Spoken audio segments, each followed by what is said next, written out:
Alaikum. Walaikum assalam wa rahmatullahi wa barakatuh. My question is regarding insurance. Actually, some say the insurance is allowed, some say it's not allowed. Now, I work in a company where by default we get insured, myself, my family, the spouse, etc.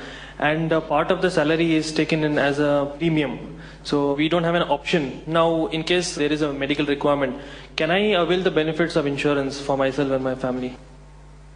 But that's the two parts of the question. First part, that medical insurance, is it allowed or not? Or is insurance haram or halal? And secondly, since this company has forced him into a policy of insurance from his salary, so can he avail of the benefits? As far as the first question is concerned regarding is insurance allowed or not, per se insurance is not haram. It is mubah, it's optional, it's halal, insurance per se. But because most of the insurance, they involve interest or riba, that's why it becomes haram. So business per se is halal, allowed. But if the business deals with alcohol, it becomes haram.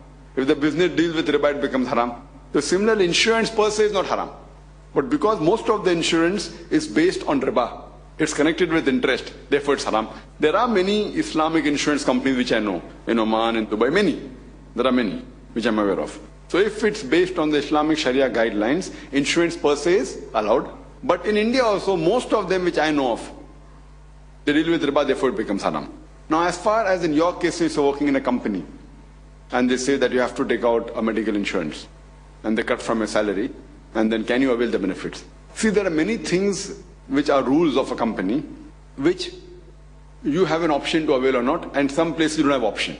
As far as medical insurance is concerned, if the company cuts, I feel if you go and approach the management and say, I don't mind insurance, but because it is haram in our community, please don't cut my salary.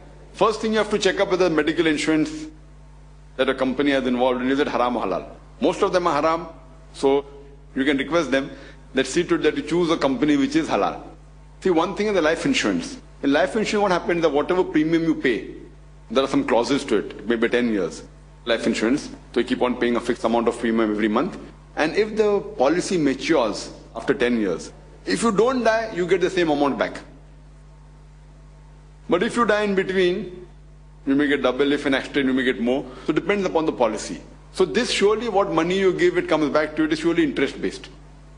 Most of the others also interest based. In a medical insurance, you pay amount whether you get sick or not. If you don't get sick, you don't get the amount back. So depending on what the policy is and what is the basis of it to give you money back, because if they're giving you money for treatment, they have to acquire from somewhere else. If there's Islamic pooling where you say that everyone gives 1,000 rupees, and if there are hundreds of thousands of people, and if one person gets sick, you give that money, so that becomes halal. But most of the insurance companies don't work like that. They take your money and they invest and they keep it in a bank and they get interest out of it. So if the money that's taken from you, the premium taken from you, if it is invested in a business which is not haram, then the policy is halal. But most of the insurance company, they keep it in a bank for safety and they take interest which becomes haram. So which medical company has your company taken the insurance off? You have to check up. Most are haram, I know that. I can't say 100%. And if it's a haram, if falling in the haram category, surely you can go and speak to the management and say that, see, I know that it is for my benefit.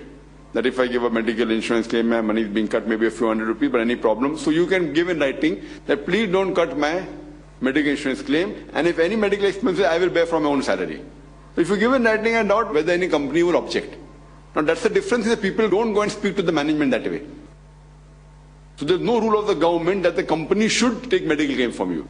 It is the policy of the company. And if you're able to convince to the company, say this is my religion, it is haram, no Muslim may have come and told them that. So you explain to them, majority I think, inshallah, most of them will agree with the demand. And there are many such cases which I have guided people in other aspects like offering salah. You go and request, why won't they accept it? But speak in a good way. That if you are taking a few minutes for salah, say, I will work extra for that. See to it that the work is not disturbed. See to it that you get better output. So if the performance is good, the company will not mind acceding to your request. But generally, taking an insurance policy of anything which involves the riba is not allowed in Islam. Hope that's the question. Wa akhir da'wana alhamdulillahi rabbil alamin.